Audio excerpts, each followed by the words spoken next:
studies.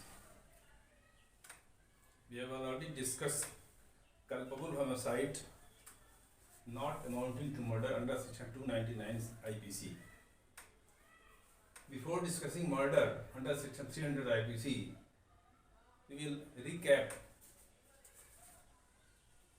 the provisions relation to the culpable homicide not amounting to murder. इसके पहले हमने पढ़ा था कि सेक्शन 299 के इंग्रेडिएंट्स हमने डिस्कस किए थे. उस इंग्रेडिएंट्स को पहले ध्यान में रखने, that is causing death by an act. ये पिछले वीडियो में आपको मिलेगा. Causing death by an act और ओमिशन. किसी मानव की हत्या कारित करना, मानव की मृत्यु कारित करना किसी एक्ट से, as defined in the IPC act और बाय ओमिशन. थर्ड पॉइंट इसमें था कि एक्ट जो कार्य किया गया जिससे मृत्यु कारित हुई वो किस प्रकार का था, उसका नेचर क्या था. तो पहला पॉइंट उसमें था with the intention of causing death direct, यानी वो कृत्य इसी आशय से किया गया था जिससे कि मृत्यु कारित हो जाए, या इस आशय से कारित किया गया था, कार्य क्या किया गया था, ऐसी शारीरिक क्षति कारित की गई जिसका आशय क्या था. इससे आशय निकलता है जिससे मृत्यु होने की संभावना थी. The act with the intention of causing such bodily injury. दूसरा पॉइंट जो है शारीरिक क्षति पर आ जाता है. पहला डायरेक्ट है, दूसरे में शारीरिक क्षति. वो शारीरिक क्षति कैसी है, as is likely to cause death, जिससे कि मृत्यु होने की संभावना थी. विद द इंटेंशन, या वो बॉडीली इंजरी कैसी थी, विद द नॉलेज, उसके बारे में ये ज्ञान था, अभियुक्त का ये ज्ञान था कि उसका कृत्य जो है मृत्यु कारित कर देगा. That his act is likely to cause death. तो फर्स्ट पॉइंट आप देखिए with the intention of causing death. Second point आप देखेंगे कि बॉडीली इंजरी है, बट यहां भी इंटेंशन है कि बॉडीली इंजरी के नेचर ऐसा है कि it is likely to cause death, या बॉडीली इंजरी ऐसी है जिसके बारे में ज्ञान है, नॉलेज है, जिससे मृत्यु कारित होने की संभावना है. यानी शारीरिक क्षति ऐसी कारित की जा रही है. पॉइंट नंबर 1 में दे दिया गया कि इंटेंशन ही था, उसका आशय था ही इससे कि मृत्यु की संभावना थी. और दूसरा पॉइंट दे दिया कि अगर आशय नहीं था तो ज्ञान था कि उसका कृत्य ऐसा है कि उससे मृत्यु कारित हो जाएगी. तो कहा गया जब ये 3 पॉइंट अगर कंप्लीट होते हैं तो भी सब कहते हैं culpable homicide not amounting to murder. अब इसी का एग्रेवेटेड फॉर्म है मर्डर.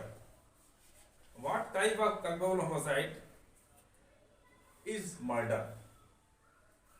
अब हम फिर इस पर डिस्कस करेंगे कि हत्या कौन सा कल्पेबल होमोसाइड है जो कि हत्या की श्रेणी में आएगा. अब वो कृत्य कौन सा है, या उसका आशय क्या है, इसकी नॉलेज क्या मानी जाए कि जिससे मृत्यु कारित होने की हो जाएगी. तो सेक्शन 300 जो स्टार्ट होता है वैसे ही स्टार्ट होता है जैसे accept in the case here and after accepted culpable homicide is murder. यानी 299 में जो परिभाषा हमने पढ़ी है कि व्हाट इज कल्पेबल होमोसाइड, अब यह कहता है कि जो बातें जिसको अपवाद बनाया गया है, हियर इन आफ्टर एक्सेप्टेड, यानी जिसको अपवाद कर दिया गया है उसको छोड़ करके कल्पेबल होमोसाइड इज मर्डर. यानी यह कल्पेबल होमोसाइड ये हत्या के श्रेणी में आ जाएगा if the act by which the death is caused. अब यहां भी एक्ट आ रहा है. Act includes omission. एक्ट या ओमिशन जिसके द्वारा मृत्यु कारित की गई है, वो कृत्य जिसके द्वारा मृत्यु कारित की गई है, वो उसकी नेचर कैसा हो. आपने उसमें 299 में 3 पॉइंट देखा. Intention, of causing death, causing bodily injury with the intention, causing bodily injury with the knowledge. 3 point उसमें कवर होते हैं. इसमें एक पॉइंट एक्स्ट्रा है. पहला पॉइंट 299 में 300 में कॉमन है. The act was done with the intention of causing death. यानी वो कृत्य जो कारित किया अभियुक्त ने वो मृत्यु कारित करने के आशय से था. दूसरा पॉइंट है या if it is done with the intention of causing such bodily injury. Bodily injury यहां भी आ रही है जो 299 में आई थी. Intention of causing such bodily injury as the offender knows to be likely to cause death. यहां पे इंटेंशन के साथ नॉलेज भी जोड़ दिया गया. If the act was done with the intention of causing such bodily injury, ऐसी शारीरिक क्षति कारित करने का उसका आशय था कि कार्य करने वाला द ऑफेंडर जो अभियुक्त ये जानता था कि it is likely to cause death. उसे ज्ञान भी है, आशय भी है, यानी इस आशय भी इसमें शामिल कर लिया. ऐसी शारीरिक क्षति कारित करने का आशय जिसके बारे में उसे ज्ञान था. He knows that his act is likely to cause that of the other person. कि जो क्षति वो कारित करने जा रहा है उसके बारे में उसे नॉलेज है कि दूसरे व्यक्ति की इससे मृत्यु हो जाएगी. थर्ड पॉइंट है, ये देखिए मिलते जुलते हैं इसीलिए दोनों का अंतर पूछा जाता है. If it is done with the intention of causing such bodily injury, again bodily injury आ रही है. पॉइंट नंबर 2 में भी आया था with the intention of causing such bodily injury. Point number 3 भी है, it is done with the intention of causing such bodily injury and the bodily injury intended to be caused is sufficient in the ordinary course of nature. दोनों में अंतर क्या हुआ point 2 and point 3 में? Point 2 में कह रहा है कि offender knows that his act is likely to cause death. The offender knows, knowledge, वहां पर नॉलेज आता है. उस शारीरिक क्षति के बारे में उसका ज्ञान देखा जाएगा कि क्या उसे ज्ञान था कि इससे मृत्यु हो जाएगी. इसमें कहा जा रहा है कि ऐसी शारीरिक क्षति कारित की गई intended because that is sufficient in ordinary course of nature, कि वो मृत्यु कारित करने के लिए साधारण प्रक्रम में भी, ऑर्डिनरी कोर्स में भी उसकी द्वारा कारित की गई जो शारीरिक क्षति थी वो मृत्यु कारित करने के लिए पर्याप्त थी. यहां भी सफिशिएंसी हो गई. ऐसी गंभीर क्षति है कि that injury is sufficient, that injury is sufficient. और पॉइंट नंबर 2 में क्या था? That injury about which the offender knows, वहां पर नॉलेज है. यहां पर नहीं, इतनी गंभीर क्षति है कि यह पर्याप्त है. पर्याप्त किस लिए है? कि इतनी गंभीर क्षति है कि इससे जो है मृत्यु हो ही जाएगी. It is sufficient to cause death. तो थर्ड पॉइंट में सफिशिएंसी आती है. पॉइंट नंबर 2 में नॉलेज आता है. तो 2 एंड 3 ये दोनों का अंतर देखते चलिएगा. अब फोर्थ आता है, imminent dangerous to cause death और बॉडीली इंजरी. इमिनेंट, तुरंत खतरा है. क्या है? If the offender knows that it is so imminently dangerous, यानी his act is so imminently dangerous, यानी उसका कृत्य ऐसा है कि हर हाल में, प्रत्येक हाल में तुरंत ही मृत्यु कारित हो जाएगी. Imminently, the act is imminently dangerous that it must in all probability cause death. प्रत्येक संभावनाओं में उसे डेथ ही हो जाएगी. और cause such bodily injury as is likely to cause death and commit such act without any excuse. तीसरा point में दे दिया, इमिनेंटली डेंजरस एक्ट वो कारित करता है जिससे कि in all probability cause death हो जाएगी, या इतनी गंभीर क्षति कारित करता है कि ऑल प्रोबेबिलिटी में उससे डेथ कॉज हो जाएगी. और इसमें एक और प्रोविजो लगा दिया गया है कि commit such act without any excuse, कोई ग्राउंड नहीं था उसके पास ऐसी क्षति कारित करने का, कोई बहाना नहीं था, कोई आधार नहीं था। विदाउट एनी एक्सक्यूज उसने ऐसे खतरनाक कृत्य कारित किया जिससे कि प्रत्येक हर हाल में उसकी मृत्यु कारित ही हो जाएगी। तो जब भी आप याद करें तो 299 के 3 पॉइंट और सेक्शन 300 के 4 पॉइंट्स आपको लिखने पड़ेंगे। मर्डर अपने आप में कहीं डिफाइन नहीं है। सेक्शन 300 क्या कहता है? This section set out circumstances under which culpable homicide amount to murder.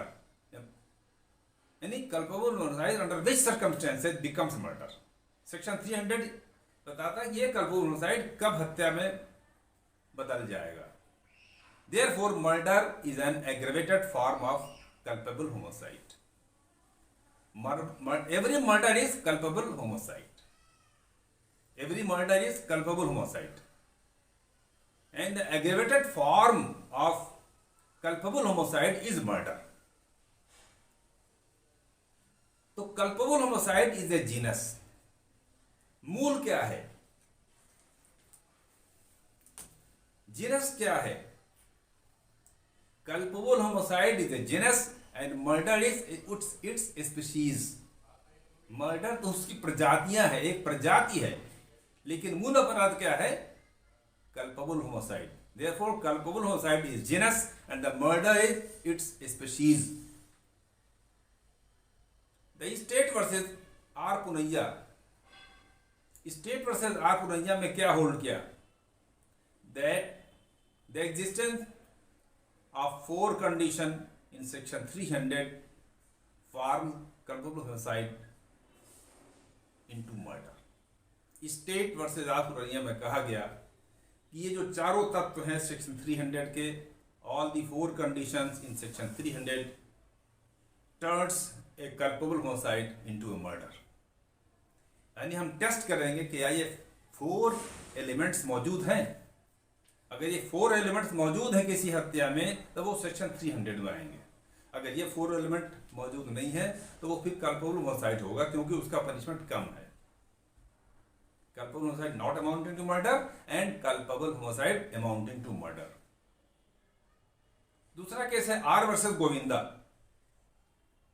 The accused knocked down his wife,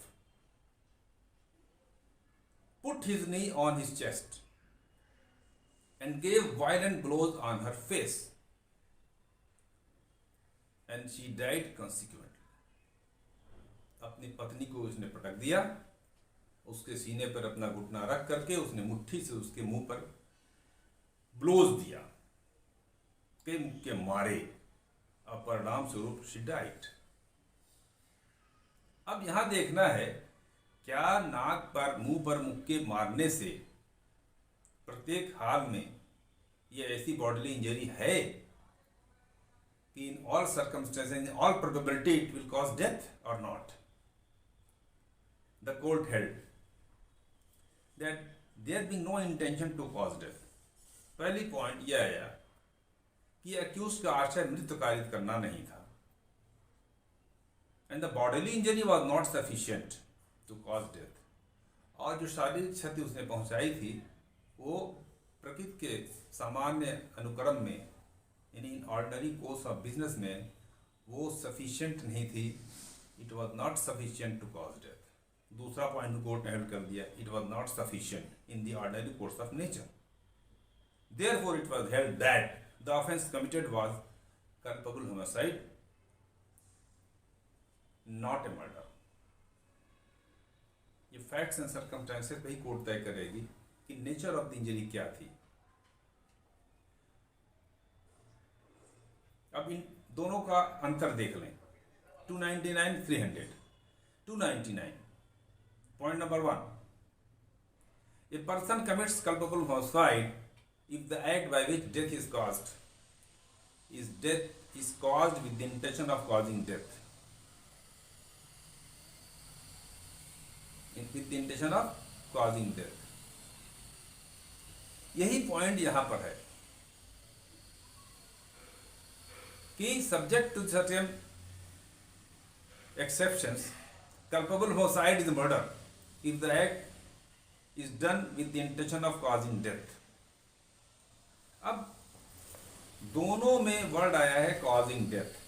अब दोनों का यहाँ पर इन्होंने वो दिया है illustrations. 299 का illustration A lays stick and turn over a pit with the intention of thereby causing death, or with the knowledge that death is likely to be caused. A, believing the ground to be firm, treads on it, falls in and is killed. A has committed the offense of culpable homicide. A ने क्या किया था इसमें?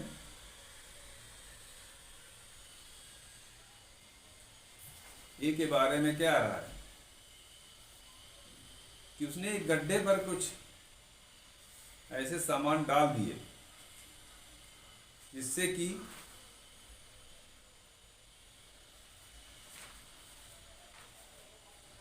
पिट थी कोई, जिसका आशय यही था कि इससे मृत्यु हो सकती है, और उसका ज्ञान में भी था कि इससे मृत्यु हो सकती है। यानी घास से अगर किसी गड्ढे को पाड़ दिया, वो कोई व्यक्ति उस पर चले गड्ढे में गिर जाए, तो उसका आशय यही था कि इससे किसी व्यक्ति की मृत्यु हो जाए। जेड ये समझ करके कि जमीन ठोस है उस पर चलता है, उसमें गड्ढे में गिर जाता है, इसकी मृत्यु हो जाती है। ये इलस्ट्रेशन ये कहता है कि A has committed the offence of culpable homicide. इसी से मिलता जुलता इलस्ट्रेशन सेक्शन 300 ए में है।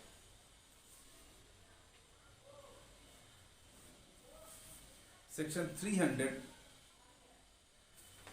ए देखिए,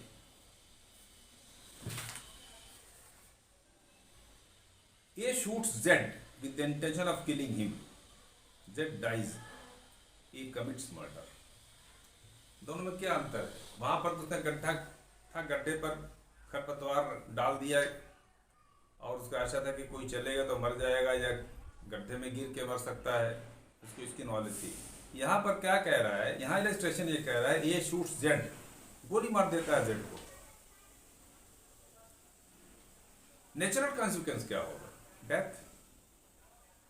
इसलिए ये इलस्ट्रेशन कहता है कि A has committed murder in aggravated form. Shooting का मतलब क्या है? In all probability death will be caused. Point number two 299 में आपने पढ़ा है causing such bodily injury as likely to cause death. causing such bodily injury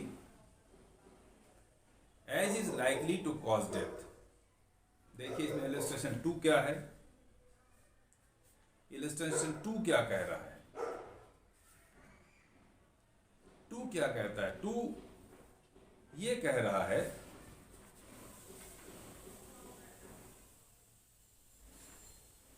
A knows Z to be behind the bush। ए को मालूम है कि Z जो है किसी झाड़ी के पीछे है, but B does not know। B को नहीं मालूम कि झाड़ी के पीछे A है, Z है।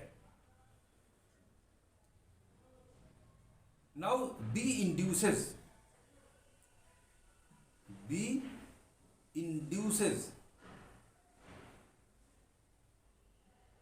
नहीं, नाउ ए इंड्यूसेस बी, जिसे ज्ञान है वो क्या कहता है? वो इंड्यूस करता है बी को to fire at the Bush.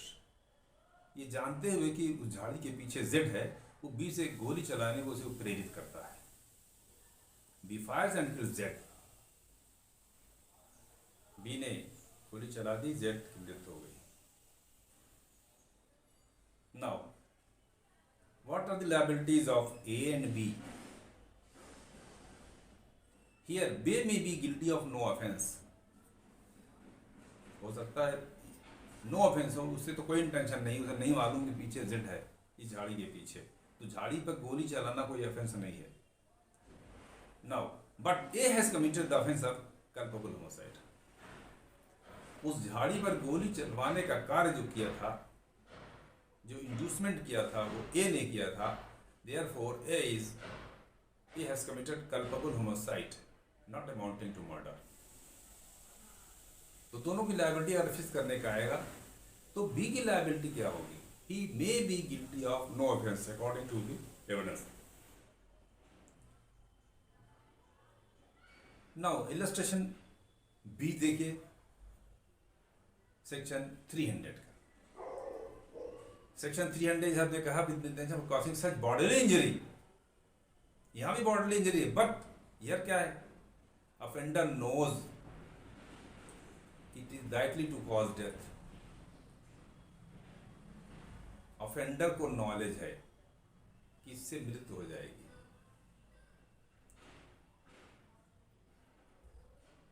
299 में क्या था?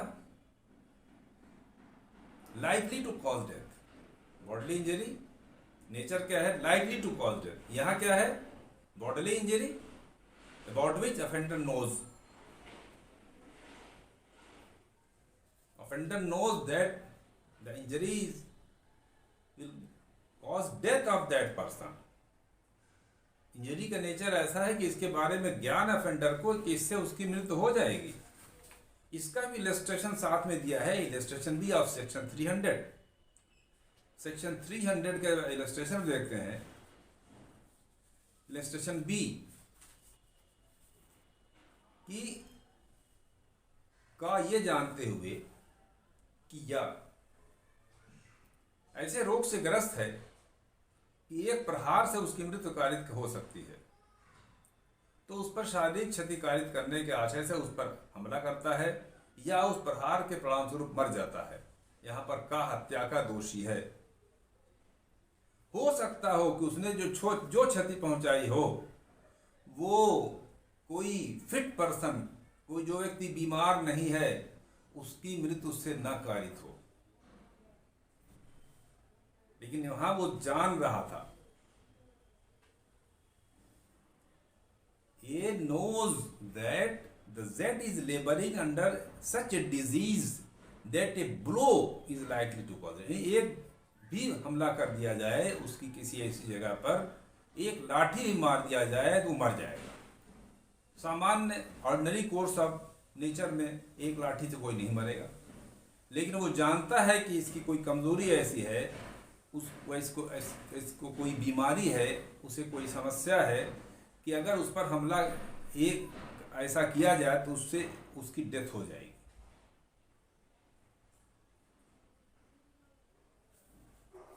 लेकिन if A not knowing that that is labouring under any disease, अगर उसे इस बात की जानकारी नहीं है, उसे किसी प्रकार की बीमारी है कि उस बीमारी में उसे किसी एक हमले से, एक असॉल्ट करने से, एक लाठी, एक मुक्का मारने से मर सकता है, अगर उसके ज्ञान में नहीं है, and gives him such a blow which is not in the ordinary course of nature, kill a person in a sound state of mind, sound state of health। ऐसी क्षति उसे कारित करता है कि एक स्वस्थ व्यक्ति को की मृत्यु उससे नहीं हो सकती। नाउ हियर ए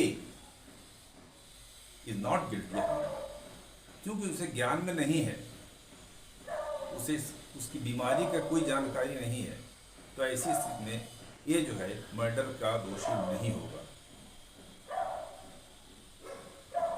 जब तक ये ना तय हो जाए कि वो bodily injury ordinary course of nature में मृत्यु कारित कर ही देगी, जब तक उस कैटेगरी में ना आ जाए।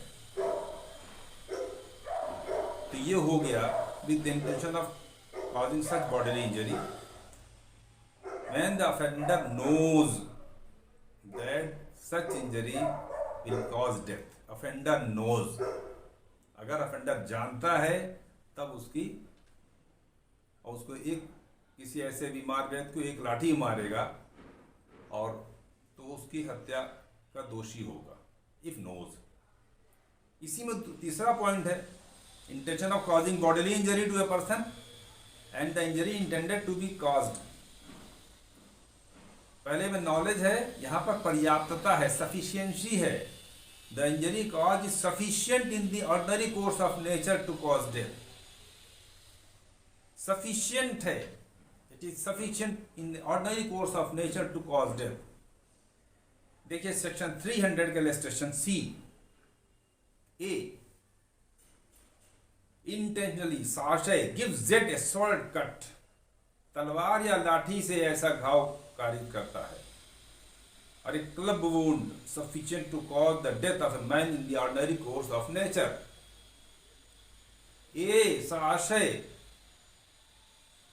जेड को तलवार से या लाठी से ऐसी चोट पहुंचाता है जो प्रकृति के सामान्य अनुक्रम में मृत्यु कारित कर देगा। It is sufficient to cause death of a man in the ordinary course of nature. Z dies, here A is guilty of murder. भाई ये कैटेगरी क्या है? सफिशिएंसी। क्या स्वॉर्ड कट ऐसा था या ऐसे स्थान पर मारा गया था, बॉडी के ऐसे वाइटल पार्ट मारा गया था कि that was sufficient to cause death. तो ये पॉइंट नंबर 3 में आ गया कि it was, if it was sufficient to cause death then he has committed murder.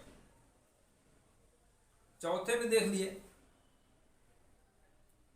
With the knowledge that the act is likely to cause death. 299 का 3 कहता है कि नॉलेज है with intention of causing death. क्यों?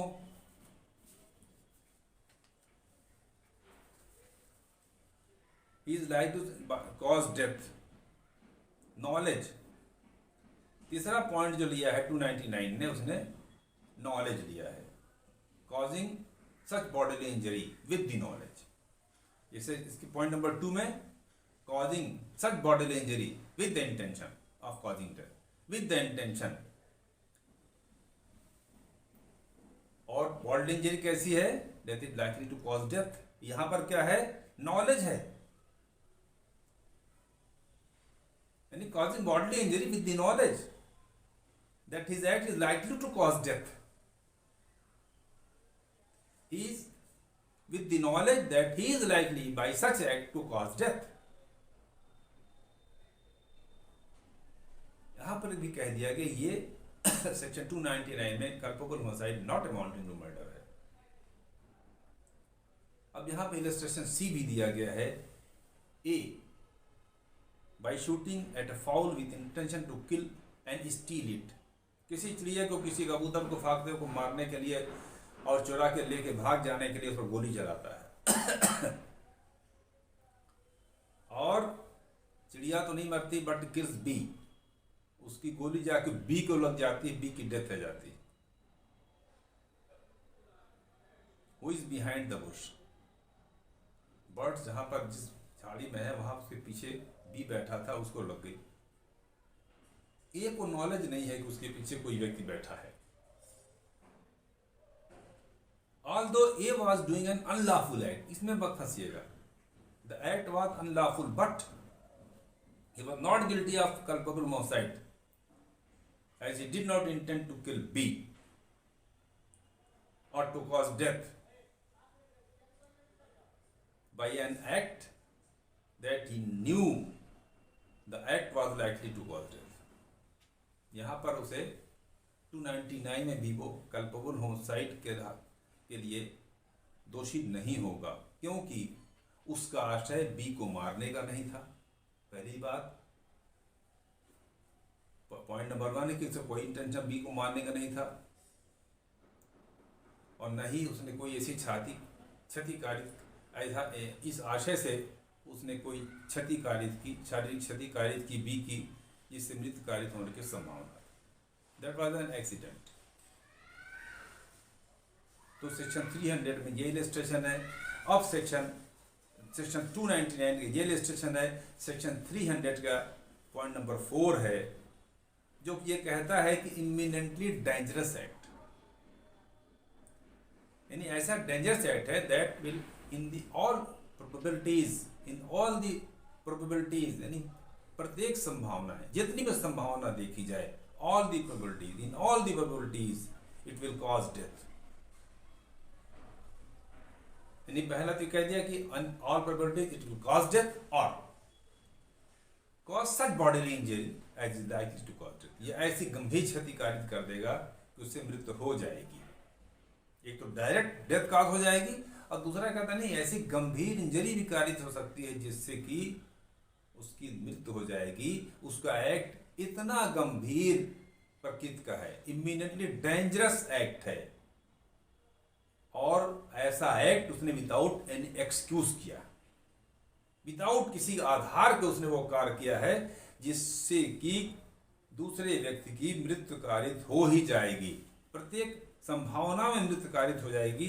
जैसे illustration है D, A without any excuse fires a loaded cannon into a crowd of persons, एक भीड़ पर सीधे गोली चला देता है।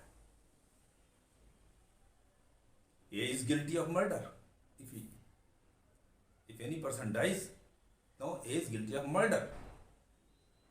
हालांकि जो व्यक्ति मरा है उसको मारने का इस पर कोई आशय ना हो, फिर भी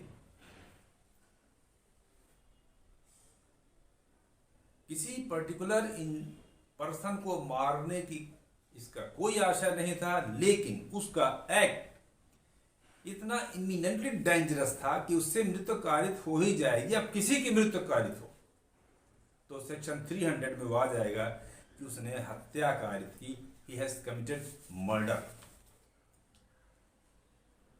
तो दो आपने देखा कि सेक्शन 4 पॉइंट इसमें थे, इन चारों पॉइंट 4 पॉइंट आपके 300 के हैं, 3.299 के हैं, दोनों का डिफरेंस मैंने बता दिया। तो this is the one part of the question relating to the murder. Please go through the first video about culpable homicide and listen this video along with that video, then it's clear what is culpable homicide and what is murder and the differences between the two. Thank you very much.